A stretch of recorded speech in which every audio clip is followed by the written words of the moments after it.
আল্লাহ রাসূল আমি হালাক হয়ে গেলাম। এবার যখন কথাটা বলা, আল্লাহ রাসূল বলছেন সাহাবীরে তুমি এরকম কথা কেন বলো রে বাবা, কেন তুমি বলো হালাক তো ইয়া রাসূলুল্লাহ, আমি হালাক হয়ে গেলাম, আমি বরবাদ হয়ে গেলাম, আমি ধ্বংস হয়ে গেলাম, এই কথা তুমি কেন বলো? এবার সে সাহাবী বলছেন আল্লাহ রাসূল গো ওয়াকাতু আলা ইমরাতি ওয়া আনা সাইম, রোজার হালাতে আমি বিবির উপরে সওয়ার হয়ে গেছি, রোজার হালাতে বিবির সাথে আমি সহবাস করে নিয়েছি, রোজার হালাতে দিনের বেলাতে নিজের জৈনবকে আমি থামতে না পারে, আমার জওয়ানিকে কন্ট্রোল করতে না পারে, আল্লাহ রাসূল গো আমি নিজের স্ত্রীর সাথে আমি মিলন করে নিয়েছি। হুজুর এই যে আমি রোজার অবস্থাতে আছি, রোজার হালাতে আছি, আর রোজা অবস্থাতে আমি নিজের স্ত্রীর সাথে মিলন করে নিয়েছি। সুবহানাল্লাহ। যেমন কথাটা বলা, আল্লাহ তাবারাক ওয়া তাআলা জিবরিল ফেরেশতাকে বললেন ও আমার জিবরিল শুনে নাও, শুনে নাও, তাড়াতাড়ি করে তুমি চলে যাও, আমার নবীকে প্রশ্ন করে দিয়েছে, আমার নবীর সামনে একটা মশলা দাঁড়িয়ে গেছে, আমার নবীর কাছে কোনো উত্তর নাই, যাও যাও যাও তাড়াতাড়ি করে আমার নবীকে তুমি উত্তরটা দিয়েছো। এবার জিবরিল আমিন ওহী করে দিলেন। দয়ার রাসূল বললেন সাহাবীরে তুমি বিবির সাথে রোজার হালাতে কাম করেছো রে বাবা, এটা হলো বড় কাম, এটা হলো গুনার কাম, এটা হলো পাপের কাম। কারণ একটা রোজাদারের জন্য ফজরের আযান থেকে নিয়ে সেহরি খাওয়া থেকে নিয়ে এদিকে মাগরিব পর্যন্ত ইফতারি পর্যন্ত বিবির সাথে মিলন করতে পাবে না, খানা খেতে পাবে না, মিথ্যা কথা বলতে পাবে না, রুটি ভাত খেতে পাবে না, দুধ পান করতে পাবে না, পানি পান করতে পাবে না, যুগলখড়ি করতে পারবে না, ঝুট কথা বলতে পারবে না, গীবত করতে পারবে না, সব গুনাহ থেকে বাঁচার নাম হলো রোজা। এই আমার সাহাবে শুনে নাও, এরে মুসলমান, আল্লাহ নবী সেই সাহাবীকে উত্তরটা দিয়েছেন, কিন্তু তার জন্য খাস নয়, কিয়ামত পর্যন্ত যত নবীর উম্মত আসবেন সমস্ত উম্মতের জন্য, সমস্ত মানুষের জন্য এই ফতোয়াটা লাগু হয়ে গেল। আল্লাহ রাসূলকে ফতোয়া দিলেন বাবারে তুমি রোজার হালাতে তোমার বিবির সাথে মিলন করে নিয়েছো, রোজার হালাতে তোমার বিবির সাথে তুমি মিলন করে নিয়েছো, এটা পাপের কাজ, এটা হলো গুনার কাজ। এই গুনাহ তোমার ততক্ষণ পর্যন্ত মাফ হবে না রে সাহাবী, যতক্ষণ পর্যন্ত তুমি জরিমানা আদায় না করবে, যতক্ষণ পর্যন্ত তুমি কাফারা না দিবে, যতক্ষণ পর্যন্ত তুমি জরিমানা আদায় না করবে, ততক্ষণ পর্যন্ত আল্লাহ তাবারাক ওয়া তাআলা তোমার এই গুনাহকে মাফ করবেন না। নারে তাকবীর। আপনারা একটু নারা দেন, একদম মাইকের অবস্থা খারাপ, আজ সব রস্যে ইজওয়াজ করতে করতে বুঝাচ্ছে আমার। হ্যাঁ একটু জোরে বলেন নারে তাকবীর। মাশাআল্লাহ। তো রাসূল বলছেন যে তিনটা তোমাকে জরিমানা করা হবে, তিনটার মধ্যে তোমাকে একটা আদায় করতে হবে। বলবেন হাজী মাওলানা কি কি? শুনলেন ভাইটা শরীয়ত, কারণ আমরা মানুষ গুনাহগার, যদি আমাদের দ্বারা এরকম ভুল হয়ে যায় বা হয়ে গেছে তাহলে কিন্তু এই কাফারা আদায় করতে হবে আপনাকে। কি আল্লাহ তাবারাক ওয়া তাআলা শিখিয়ে দিলেন, হে নবী আপনি আপনার উম্মতকে জানিয়ে দেন যদি রোজার হালাতে কোনো আপনার উম্মত বিবির সাথে মিলন করে নাই তাহলে সর্বপ্রথম জরিমানা, সর্বপ্রথম কাফারা হলো ওই লোকটাকে একটা গোলাম আজাদ করতে হবে। এক নম্বর জরিমানা তিনটার মধ্যে কি? লোকটাকে একটা গোলাম আজাদ করা হবে। এখন গোলাম বিক্রি হয় না, আপনারা বুঝতে পারবেন না। আল্লাহ রাসূল সাল্লাল্লাহু আলাইহি ওয়াসাল্লামের জামানাতে বা তার আগে বাজারে মানুষ বিক্রি হতো। वो है क्या खासते हैं?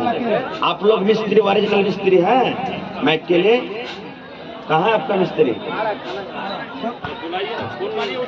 मेन टाइम में खाना खाएगा तो कैसे होगा?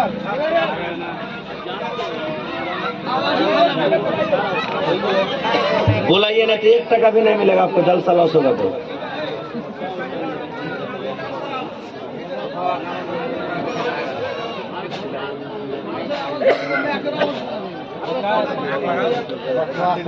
तो भाई हमार এই যে দেখেন আল্লাহ তাবারাক ওয়া তাআলা বললেন একটা গোলাম আজাদ করতে হবে। আজকে গরু মহিষ আপনাদের পাশাপাশি হাট কি চানারদেব নাকি? চানারদেব হাট, আরো বিভিন্ন জায়গাতে হাট আছে, চাম্পানগর আছে, কাসবা আছে, জালালগড় আছে, মাটিয়ারি আছে নাকি মাওলানা? বাজারে গরু বিক্রি হয়, জানোয়ার বিক্রি হয়। আল্লাহ রাসূলের জামানাতে মানুষ বিক্রি হইতো, এটা বিশ্বাস হয়েছে? মানুষ বিক্রি হইতো, এটা বিশ্বাস হয়েছে? বিশ্বাস যদি না হয়েছে তাইলে কোন নবীকে ওর ভাইয়েরা কুয়াতে ফেলেছিল? বলেন কোন নবীকে ওর ভাইয়েরা কুয়াতে ফেলেছিল? ইউসুফ নবীকে। এবার ইউসুফ নবীকে কাফেলারা উঠিয়ে নিয়ে ওকে বাজারে বিক্রি করতে গেছিল কি যায়নি? বাজারে বিক্রি করতে গেছিল। কে কিনে গেছিল? বিবি জুলাইখা। আজ যে মিশরের স্ত্রী বিবি জুলাইখা কিনে বাড়িতে চলে গেছিলেন। তো গোলাম আল্লাহ বলছেন যে গোলাম একটা কিনে আজাদ করে দাও, যত টাকা লাগুক, 10,000 লাগুক, 20,000 লাগুক, লাখ লাগুক, 2 লাখ লাগুক, 50,000 লাগুক, যা লাগুক একটা গোলাম তুমি কিনে দিয়ে দাও। এবার সে সাহাবী তখন কি বলছেন জানেন? আল্লাহ রাসূল গো, আমি গোলাম কিনে দিতে পারবো না, আমার গোলাম কিনে দেওয়ার ক্ষমতা নাই, আমি গোলাম দিতে পারবো না, আমি একটা গরিব মানুষ, গোলাম কিনে দেওয়ার আমার শক্তি নাই গো দয়ার নবী। এবার আল্লাহ তাবারাক ওয়া তাআলা নবীকে শিখিয়ে দিলেন, হ্যাঁ নবী, 2 নম্বর তার জরিমানা হলো, 2 নম্বর কাফারা হলো, যদি লোকটা গোলাম কিনে আজাদ না করতে পারে, লোকটা যদি একটা গোলাম কিনে যদি আজাদ না করতে পারে, ওর যদি গোলাম কেনার ক্ষমতা না থাকে, তাহলে নবী বলে দাও শাহরাইনে মুতাতাবিআইন, 2 মাস একটানা, 2 মাস এক লাগাতার লোকটা রোজা রাখবে। এক লাগাতার 2 মাস রোজা করতে হবে, একদিনও মধ্যখানে বাদ দিতে হবে না। তখন সেই সাহাবী বলছেন, আল্লাহ রাসূল, 1 মাস রোজা করতে গিয়ে আমার অবস্থা এরকম যে আমি থামতে পারলাম না, বিবির সাথে আমি মিলন করে নিলাম, আর 2 মাস রোজা কেমন করে করব? না, এটাও পারবো না, আমার সম্ভব নয়, এটাও পারবো না আমি হুজুর, এটাও পারবো না। তাহলে দুটো শেষ হয়ে গেল। এবার আল্লাহ রাসূল বললেন, সাহাবী আপনারা বসে যান ভাই, দয়া করে বসে যান, পিছনে যারা দাঁড় হয়ে আছেন বসে যান ভাই, একটু মেহরবানি করে বসে যান। আল্লাহ রাসূল 3 নম্বরে বললেন, ও আমার সাহাবে শুনে নাও, তুমি বাড়িতে চলে যাও, বাড়িতে যাওয়ার পর 60টা মিসকিনকে তুমি খানা খাইয়ে দাও, পেট ভরে 60টা মিসকিনকে খানা দিয়ে দাও। মালদার লোককে খাওয়া চলবে না, ধনী লোককে খাওয়া চলবে না, যেগুলো তুমি মিসকিন ফকির পাবে, ফকিরকে বাছাই করে করে, ফকিরকে খুঁজে খুঁজে, মিসকিনকে খুঁজে খুঁজে 60টা ফকির মিসকিনকে তুমি খানা খেলিয়ে দাও। এই যদি কাজটা করতে পারো, আল্লাহ তাবারাক ওয়া তাআলা তোমাদের জীবনে এই যে কাজটা হয়েছে, তুমি যে রোজার হালাতে বিবির সাথে মিলন করেছো, আল্লাহ তাবারাক ওয়া তাআলা তোমার এই গুনাহটাকে maaf করে দিবেন। যাও 60টা মিসকিনকে তুমি খানা খাইয়ে দাও। যখন কথাটা বলা, সেই সাহাবী বলছেন, হুজুর এটাও করতে পারবো না, নিজের পেটে দানা নেই তো লোককে কি দিয়ে বাড়াবো, গরিব মানুষ নিজে খেতে পাই না, এটাও পারবো না।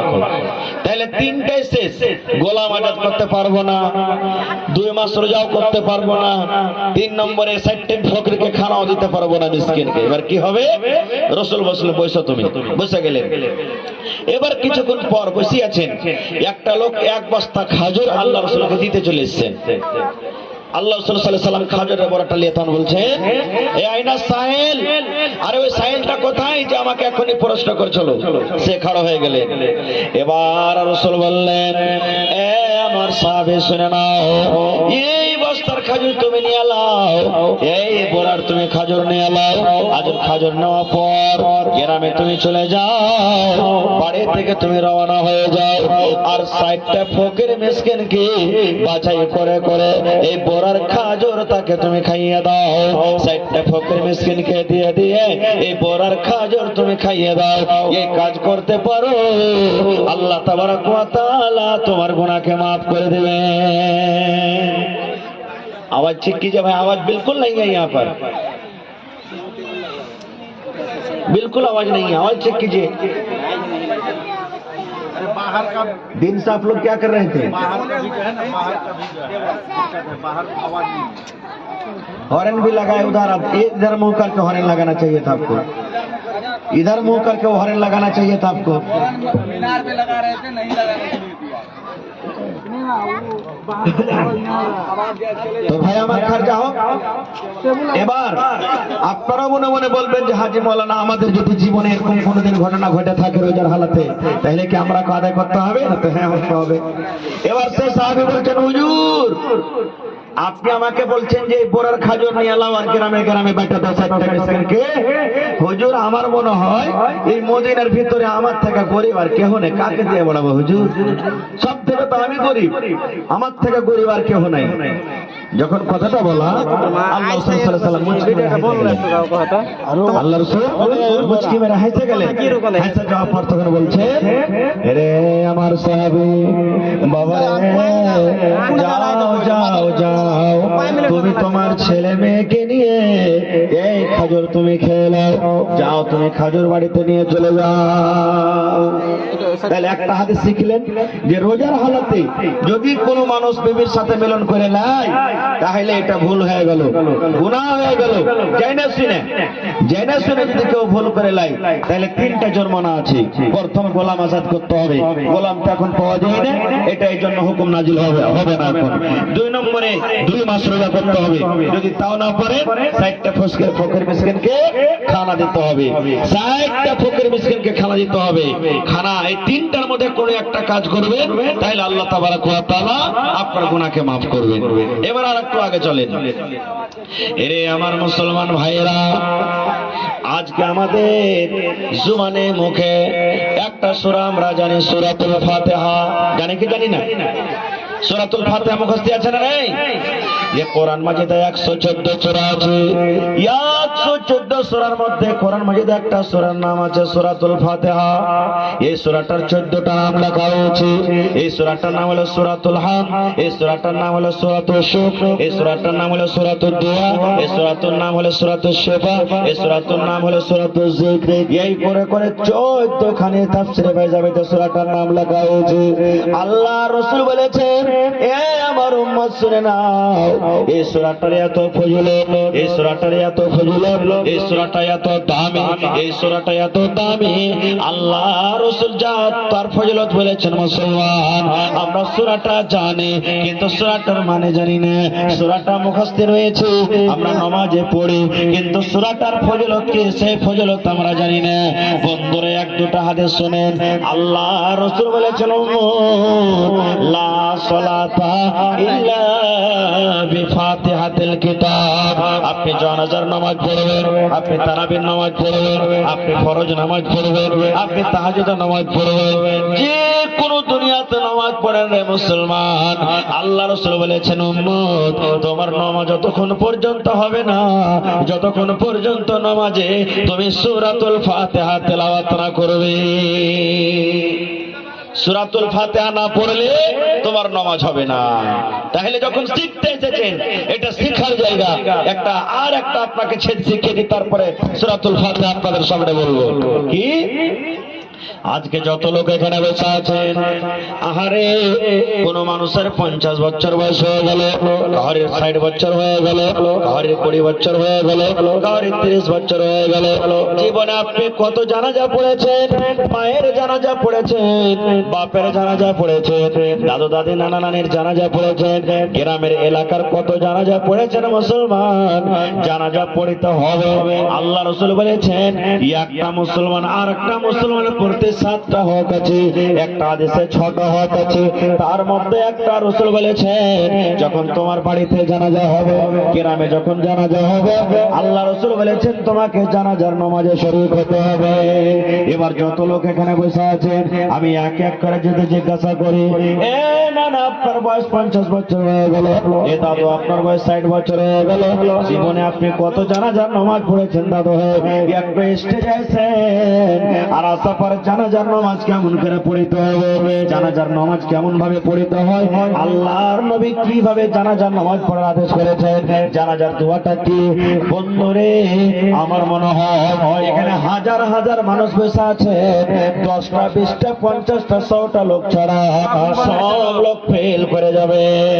আচ্ছা এরকম নাই? আচ্ছা নেই, কিন্তু কোনদিন কোন মাওলানার কাছে জিজ্ঞাসা করবে না, কি শিখতে চাইবে না কেমন করে জানাজা পড়তে হয়। আল্লাহ রাসূল বলেছেন জানাজা এইভাবে পড়তে হবে রে উম্মত, যখন তুমি জানাজা পড়বে মাইয়াতকে সামনে তুমি রাখবে, ইমাম সাহেব দাঁড় হলো, তার পিছনে পিছনে মুক্তাদি লাইন হয়ে দাঁড় হয়ে গেল।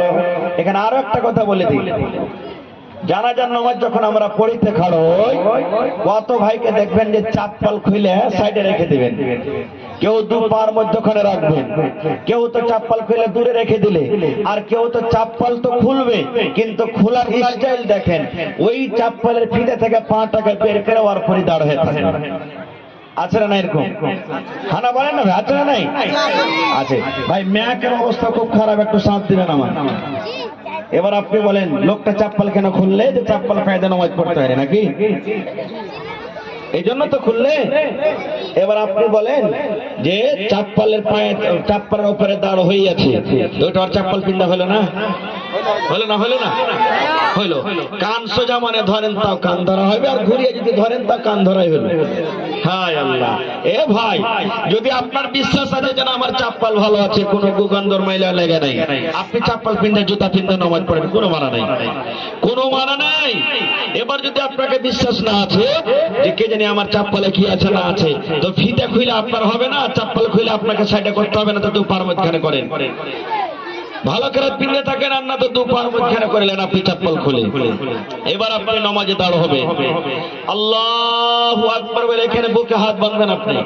কত লোককে দেখবেন, কত ভাইকে জানাজার নামাজ তো পড়বে, সুবহানাল্লাহ, এই যে রাফায়ে দেন, দু হাত তুলবে কেমন করে জানে না।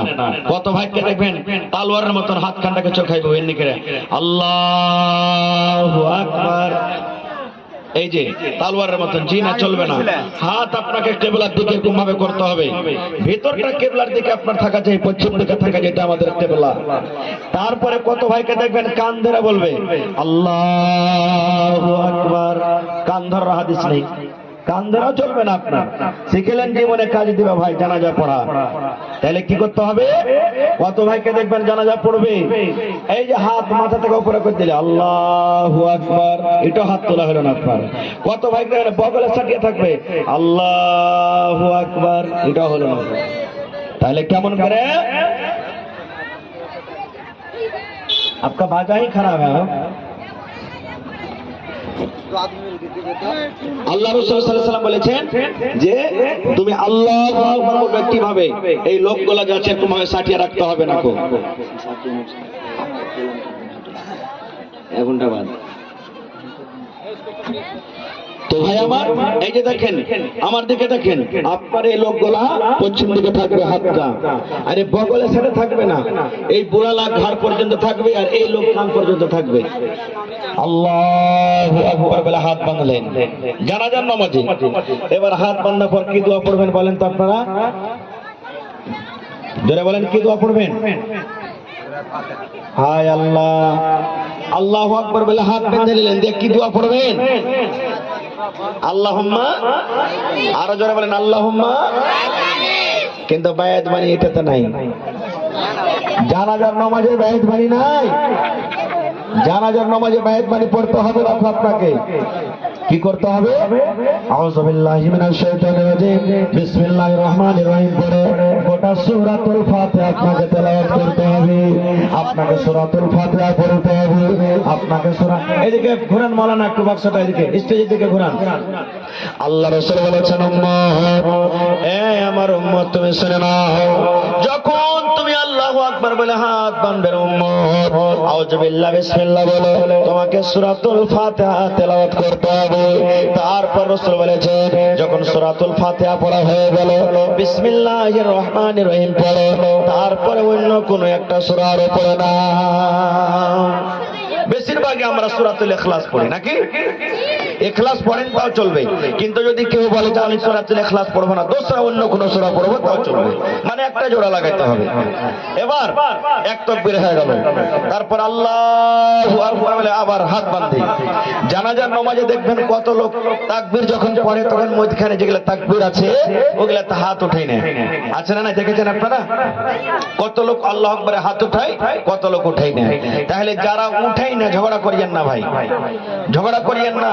এই মুলবি দুদিন থেকে পড়াইতেছে আর দেখালে এই হাত উঠাই দেখো, হ্যাঁ এগুলো তা ঝগড়া করতে হবে না, এগুলো কোনো বড় কথা নেই। যার ইচ্ছা হবে উঠাই তা ঠিক আছে, যদি বলে না আমি উঠাবো না তাও ঠিক আছে, এগুলো কোনো ঝগড়া করার কথা নেই। এবার আল্লাহু আকবার বলে দ্বিতীয় আপনি তাকবীর পড়লেন, এবার কি পড়বেন বলেন তো? জোরে বলেন, দুরূদ শরীফ পড়তে হবে। কি পড়তে হবে? আপনারা জানছেন আমি জানছি, কিন্তু তাও আপনারা ভয় খেয়েছেন, কে জানে যদি ভুল হয়ে যায়। হ্যাঁ ভুল শিখাচ্ছি আজকে আপনাকে। এবার রাসূল বলেছেন যখন তুমি জানাজার দ্বিতীয় তাকবীর পড়বে তখন তোমাকে দুরূদ শরীফ পড়তে হবে।